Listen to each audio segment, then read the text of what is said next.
Bote na balandi ya Vision International Congo Antiri, votre humble servante, elle non la patronne. Lelo toyambi monsieur Philippe Kasereka ou azali moko ou azobenga ye président ya communauté congolaise en Afrique du Sud. Toyambi pour na kosolola toujours masolo ya mboka pe kopesa bino information bino ba oyo eza libanda na ba oyo mpe baza na kati ya mboka na biso RDC eloko ya makasi. Monsieur Kasereka toujours le bon on a eu ezali possible kovanda esika moko na banguna na mesa moko so kosola mitima ya kimia. Bonsoir d'abord, bonsoir madame la journaliste. On est question des aboutis. Le plus fort, c'est celui qui commence le premier pas. Alors, au moni, les facilités, ceux qui ont un conflit, vous avez bien aimé et vous vendez la messe à mon mais politiquement, tu n'as pas ennemi, tu n'as pas adversaire. Adversaire, aza ennemi na yote. Adversaire, comme opinion na yo na ye ekeseni. Nde to bengaka adversaire na kati ya politique.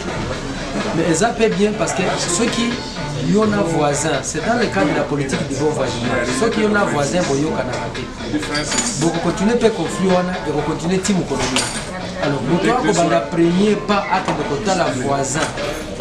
Pour Akuna, mais les locaux, ils ont un nini, les locaux sont oyo motuana nde le plus fort. Ceux qui ont déjà pas un voisin, comme il est plus fort. Mais attends que comme pas un voisin.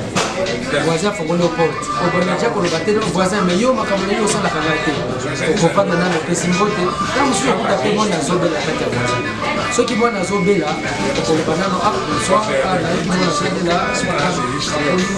Est-ce qu'il y a dit qu'ici au mec à l'hôpital, nous sommes là c'est dans le cadre de la génération au terrain. Tant que voisin vous avez psychologue, le vent du premier au solo et l'autre toujours bundulangana yo za ni. So pour approcher ennemi na yote, so pour approcher adversaire na yote, pour koyeba makanisi na ye, valera pour approcher adversaire na yote. Donc les musiques totalement dans les réseaux sociaux du président il y a les forces du changement. Son excellence Moïse Katumbi asalaki na Kigali.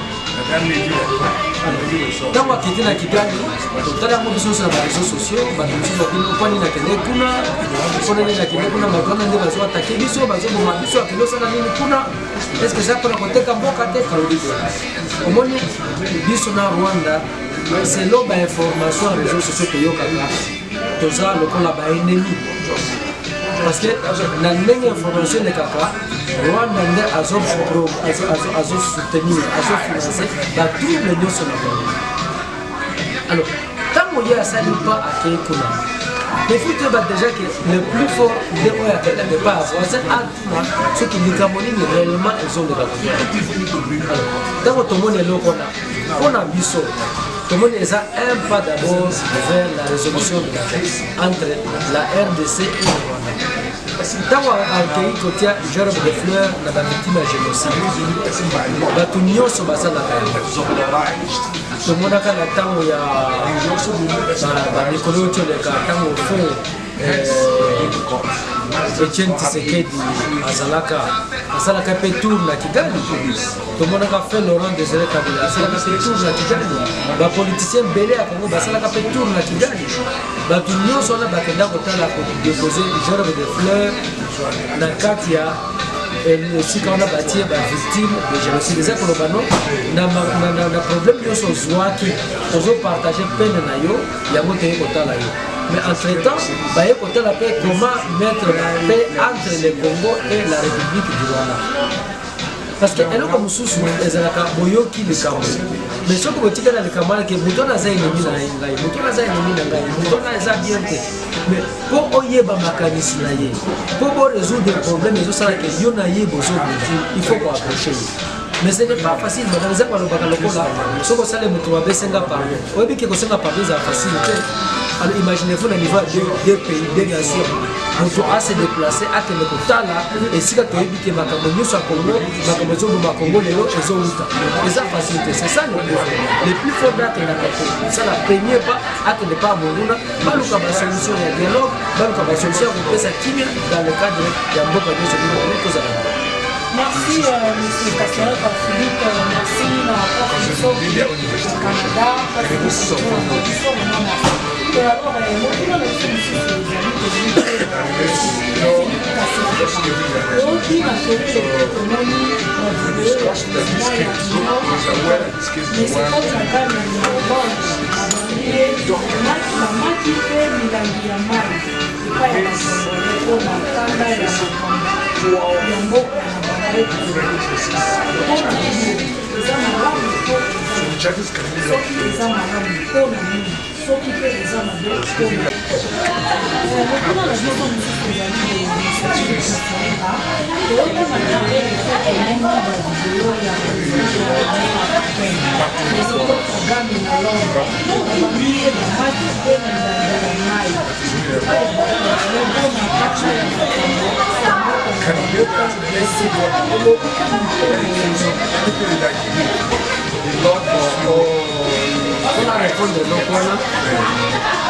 vous savez, madame, les mêmes causes produisent les mêmes effets. À toute action, il y a toujours une réaction. D'après toutes les informations, tu as l'information bien sociaux,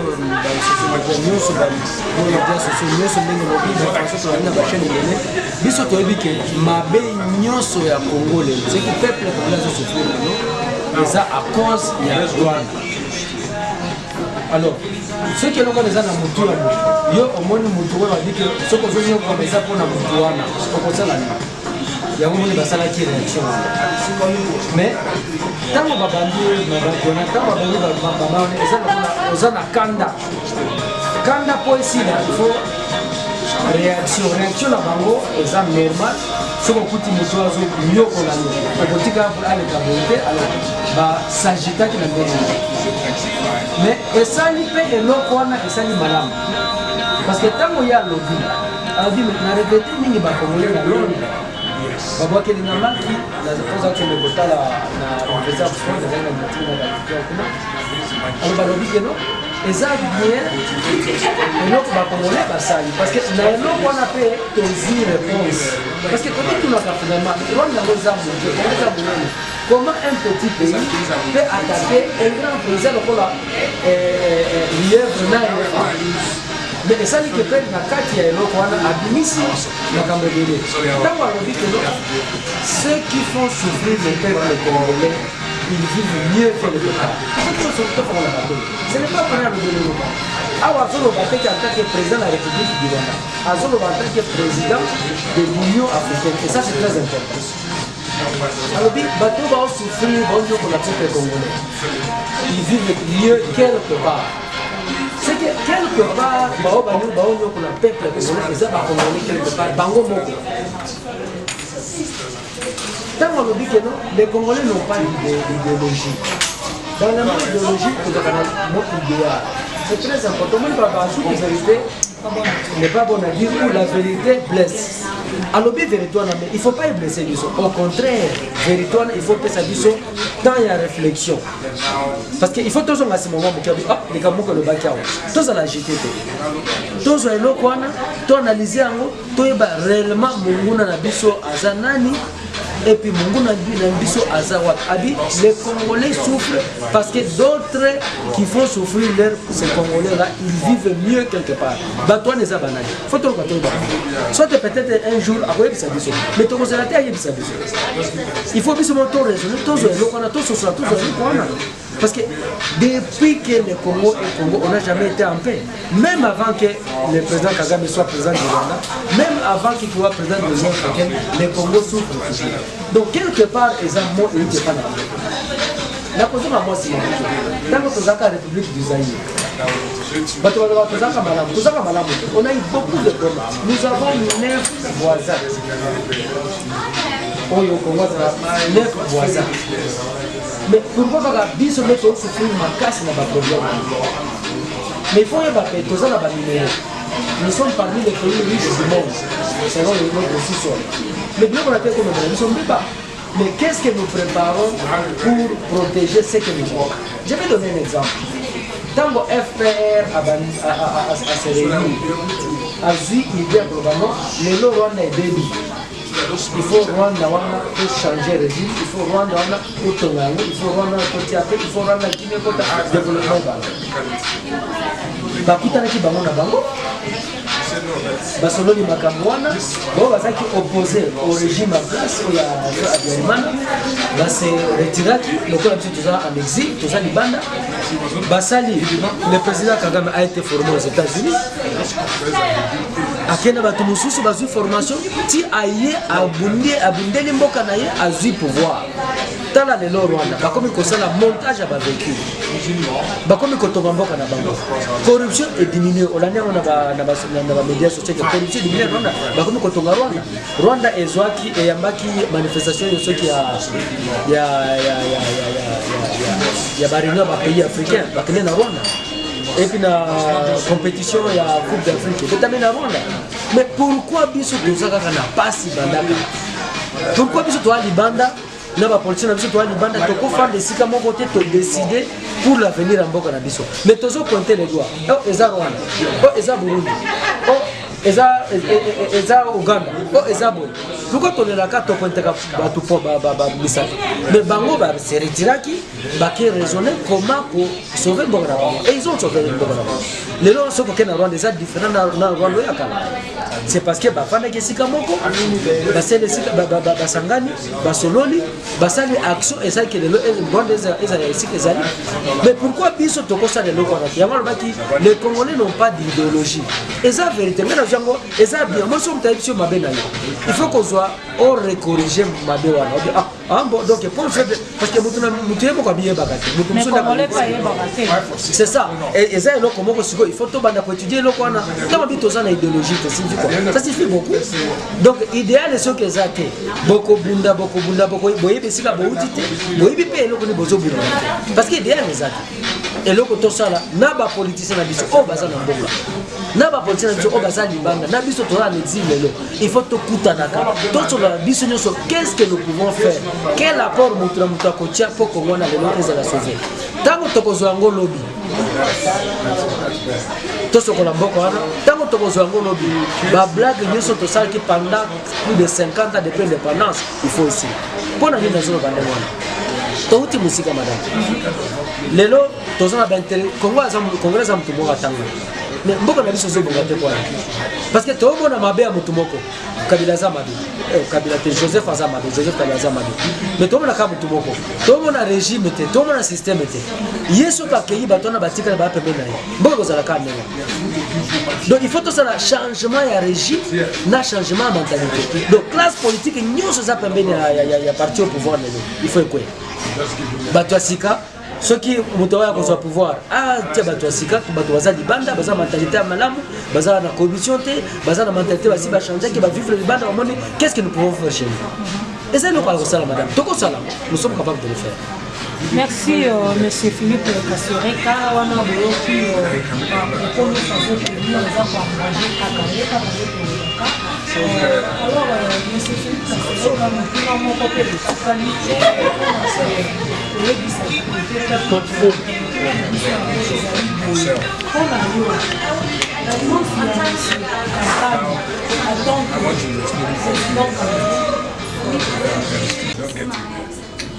Monsieur Philippe Kassereka, question na biso ya suka kuna kosisa mission ya pokwa na lelo ezali. Pona yo, réponse ya Paul Kagame en tant que président de l'Union africaine. Azali kopesa valeur to respect peuple congolais. Soki ni pona nini, soki non peuple congolais asala nini na comportement wana vis-à-vis na opinion internationale. Bon, merci beaucoup pour la question. Voilà. Au moins, tant que lobby, c'est sûr, on a déjà la kanda na ye, on va s'arrêter pour battre les babaki, tout ça. Mais la kanda na ye, on a bénéficié de ma cabonne. Parce que eloko alobi wana tozongo lokola kanga te alingi peut-être tozala na kati tozongisa fierté ya congolais tozongisa dignité ya congolais tokozonga ngo tozongisa ngo nini soki tosali cohésion sociale donc biso bacongolais mpo tosangana tozala motu moko toyokoka kodefendre mboka na biso soki tosali ndenge wana te tokoka eloko te même héros na biso national aloba Patrice Emery, les Congolais doivent écrire leur propre histoire. L'histoire du Congo ne sera pas écrite ni en Belgique, ni aux États-Unis, ni à l'extérieur. Les Congolais eux-mêmes, ils doivent écrire leur propre histoire. Maintenant, il y a encore une cause là. Tant que vous dit que malheur à Congolais, les gens Congolais moko. Abi malheur à Congolais, où tu n'as rien malheur à Congolais et où tu pas y a Congolais moko. Parce que le Congolais a zangi idéologie. Et puis c'est vrai. Les politiciens na biso attention ba question ba politiciens sont exact difficile ba ko pesa dino résultat ba ko asala ni ba. Comment na ba dialogue de les ba sonori et puis les ka ndemo. Ba membre ba parti de ba ko ba qu'est-ce qu'ils ont parlé là-dedans.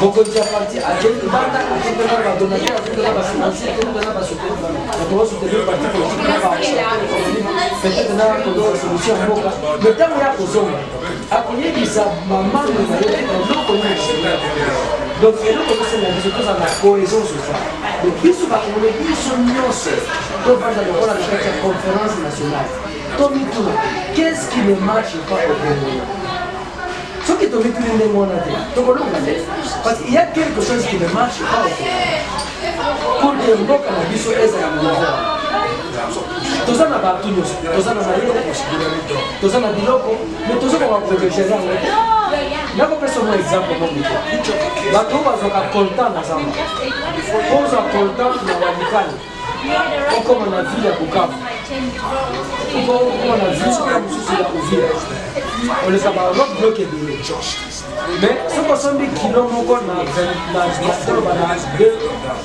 2,5 $. Comme déjà, on dépensé déjà, on a dépassé 500 $. Mais ce qu'on dit, quand on a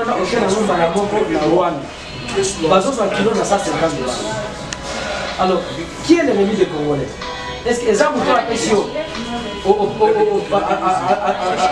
bloquer d'abord, on les capte, il faut que c'est bon. Avant, il y a 2,5 $. Mais il est déjà au courant, on dépasse 500 $ pour qu'on ait dit même tant qu'on peut par kilo, ça 50 $. Les malades du Congolais, c'est des Congolais. Même bateau à ça dans le monde, va dire que si le pays ne marche pas, ils sont politiques, ils ont marché. L'économie peut marcher.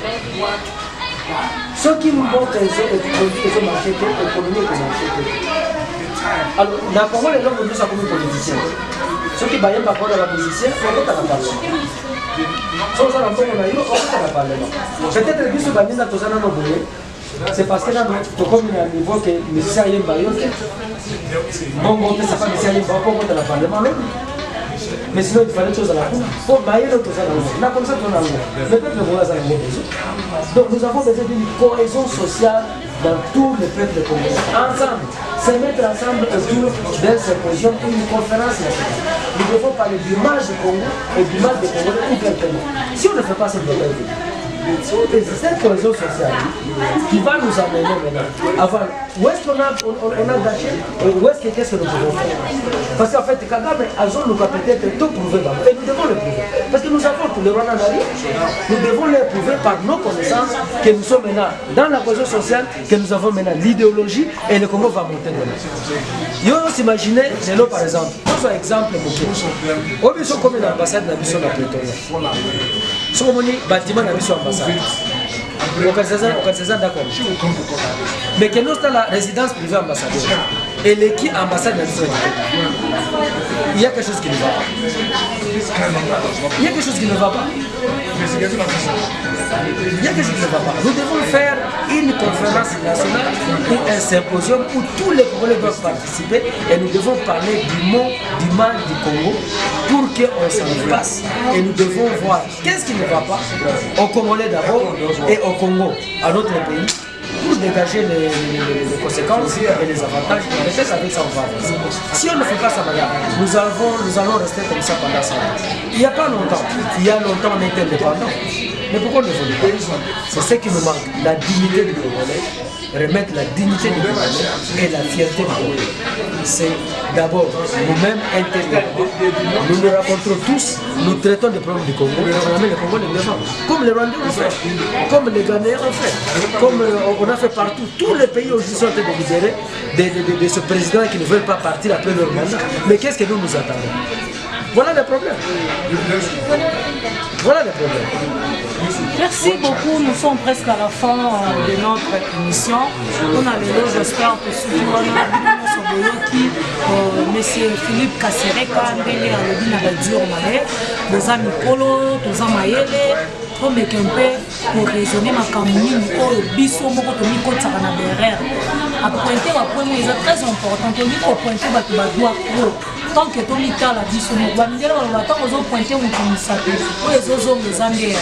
alors tu as pointé, alors tu as uni, quand tu as bâti, together, comme il y a l'émission de Bissou, quand le président Laurent Désiré Kabila la guerre est longue et populaire. Nous sommes presque à la fin, j'espère bien que nous avons vraiment aimé par rapport à Maloba Bissou. Alors, tu continues l'IT pour le matin, le communauté. Monsieur Philippe Kasereka, juste un mot, parce que tu es ici dans Bissau.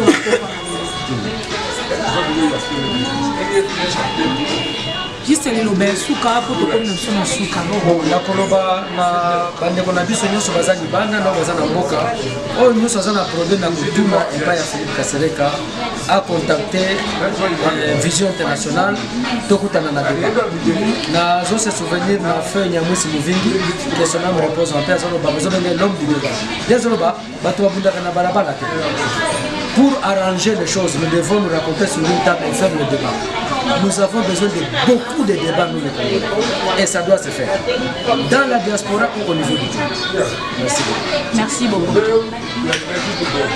Merci, tout comme Soukaka Tobaki. Vous avez toujours branché la Vision Internationale pour notre TV. bandeko bazosala bilo mosala vraiment tozala toujours together surtout na combat totika te tocontinue toujours la vie pour le changement on est ensemble. Merci.